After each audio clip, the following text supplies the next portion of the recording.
दोस्तों, मैं हूं doctor Amit Shukla, lifestyle and basic health care experts. अपने channel science and art of health के इस एपिसोड में हम आपका स्वागत करते हैं। दोस्तों, आज हम बात करेंगे आम के बारे में कि आम का हमारे भोजन में क्या महत्व है और आम के क्या बेनिफिट्स हैं। क्या शुगर के पेशेंट आम को खा सकते हैं? इन सभी बातों पर हम आज चर्चा करेंगे। इसके पहले अगर आप हमारे चैनल को सब्सक्राइब नहीं किए हैं तो सब्सक्राइब कर लें और लाइक और शेयर भी कर दें, जिससे कि मेरी बात हर एक आदमी तक पहुंचे, जिससे कि ज़्यादा से ज़्यादा लोग लाभान्वित हों। दोस्तों, आज हम आम के बारे में विस्तृत चर्चा करेंगे और बताएंगे कि आम का क्या महत्व है और हमें आम क्यों खाना चाहिए। तो चर्चा शुरू करने से पहले हम उसकी न्यूट्रिशनल वैल्यू के बारे में बात करते हैं कि आम में क्या पाया जाता है। तो अगर हम देखें तो 100 ग्राम आम की बात करें तो 100 ग्राम आम में करीब 0.6 ग्राम इसमें फैट होता है और करीब 0.9 ग्राम के आसपास इसमें प्रोटीन पाया जाता है। अगर कार्बोहाइड्रेट की बात करें तो इसमें करीब 25 ग्राम कार्बोहाइड्रेट होता है, जिसमें से कि 23 ग्राम इसमें शुगर होता है और 2 ग्राम के आसपास इसमें फाइबर पाया जाता है। इसके अलावा इसमें विटामिन सी भी पाया जाता है, विटामिन ई भी होता है, फोलिक एसिड होता है। इसके अलावा इसमें विटामिन ए भी पाया जाता है। इसमें बीटा कैरोटीन भी पाया जाता है, जो कि एक विटामिन ए का प्रकार है। इसके अलावा इसमें पानी की मात्रा करीब 80-85 ग्राम पानी होता है। तो दोस्तों, आम का ये न्यूट्रिशनल वैल्यू हमने देखा और अब चर्चा करते हैं कि आम के क्या बेनिफिट्स हैं। तो आम में चूंकि इसमें एंटीऑक्सीडेंट पाए जाते हैं, जैसे कि पॉलीफिनॉल होता है, तो पॉलीफिनॉल एक प्रकार का एंटीऑक्सीडेंट है, इसलिए ये कैंसर को रोकने में भी प्रभावी है। क्योंकि इसमें बहुत से मिनरल्स और विटामिन भी पाए जाते हैं, इसलिए हमारी ये इम्यूनिटी को भी अच्छा करता है। इसके अलावा ये हमारे डाइजेस्टिव सिस्टम को भी अच्छा रखता है, हमारे पाचन को भी अच्छा रखता है, क्योंकि इसमें फाइबर भी पाया जाता है और पानी की मात्रा भी अच्छी होती है। तो पानी की मात्रा अच्छी होने के कारण इसमें 80 ग्राम के आसपास पानी होता है, तो हमारे ये पेट को भी अच्छा रखता है, पेट को साफ करने में विशेष इसका महत्व है। और हमारे इसमें बहुत से एंजाइम्स भी पाए जाते हैं, जिसके कारण ये हमारे पाचन क्रिया को भी अच्छा रखता है।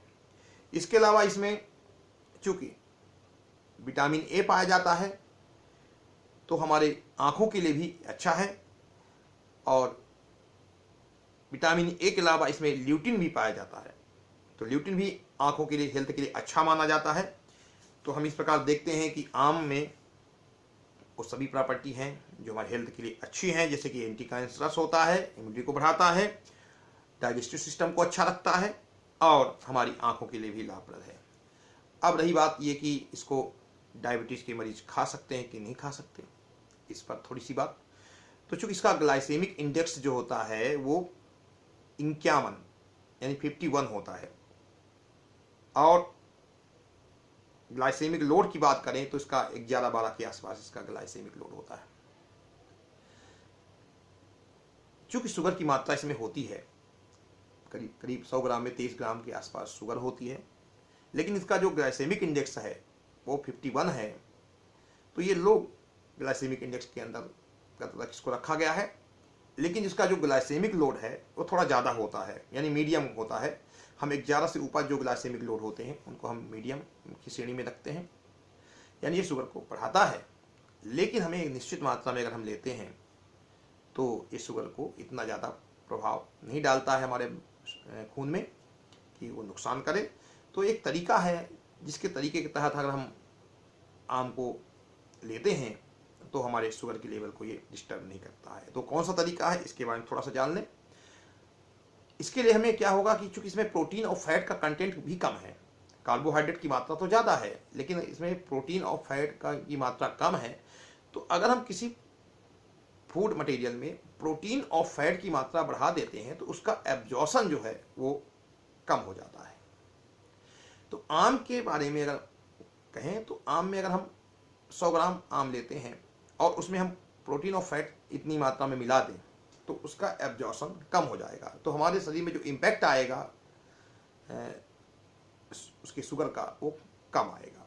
तो क्या करें कि इसमें अगर हम 100 ग्राम आम का पल्प ले लें, यानी आम का गूझा ले लें, या आम के पीस छोटे छोटे पके हुए आम के छोटे छोटे पीस ले लें, और 100 ग्राम हम प्रोटीन और फैट कंटेंट ले लें। तो प्रोटीन में हम क्या ले सकते हैं और फैट में क्या ले सकते हैं इसके बारे में थोड़ा जान लें। तो हम 50-60 ग्राम के आसपास हम एक मलाई ले लें जिसको क्रीम कहते हैं। दूध को पहले उबाल लें, दूध को उबालने के बाद उसको ठंडा कर लें तो एक मोटी परत दूध के ऊपर जम जाती है। तो करीब 50-60 ग्राम के आसपास हम मलाई ले लें और करीब 10-20 ग्राम के आसपास हम सूखे मेवे जैसे कि काजू और बादाम ले लें। इसके अलावा 10-20 ml के आसपास हम इसमें दूध ले लें। तो मलाई, सूखे मेवे और दूध इसको हम मिक्स कर लें और मिक्स करने के बाद इसमें हम आम के पीसेस जो हमने पल्प निकाला था, ये आम के टुकड़े जो पके हुए आम के टुकड़े हैं उनको उसमें डाल दें और इसको हम अगर खाते हैं तो ये हमारे शुगर लेवल को डिस्टर्ब नहीं करता है। लेकिन इसमें कुछ सावधानियां हैं कि हमें 100 ग्राम से ज़्यादा हमें आम नहीं खाना है। शुगर की पेशेंट के लिए हम बात करते हैं। और साथ में हमें प्रोटीन और फैट के साथ ही खाना है। इस प्रकार से अगर हम जो मिक्सचर बनाते हैं जिसमें कि हमें मलाई लेते हैं 50-60 ग्राम के आसपास मलाई, 10 से 20 ग्राम के आसपास उसमें हम ड्राई फ्रूट डाल देते हैं जैसे कि काजू और बादाम, और 10-20 ml के आसपास उसमें हम दूध ले लेते हैं और उसको हम अच्छे से मिक्स कर देते हैं। मिक्स करने के बाद उसमें हम आम को डाल देते हैं, आम के टुकड़े, पके हुए आम के टुकड़े डाल देते हैं और इस तरह से खाते हैं तो हमारे शरीर के ब्लड शुगर लेवल को वो डिस्टर्ब नहीं करता है। यह बहुत हल्का सा, क्योंकि मीडियम ग्लाइसेमिक लोड का है तो नुकसान नहीं करता है। तो आम का स्वाद जरूर लीजिए लेकिन सावधानी के साथ लीजिए। शुगर के पेशेंट आम खाएं लेकिन 100 ग्राम से ज़्यादा ना खाएं। और खाने का तरीका मैंने बता ही दिया है कि इस तरह से अगर खाते हैं तो हमारी शुगर को डिस्टर्ब नहीं करता है।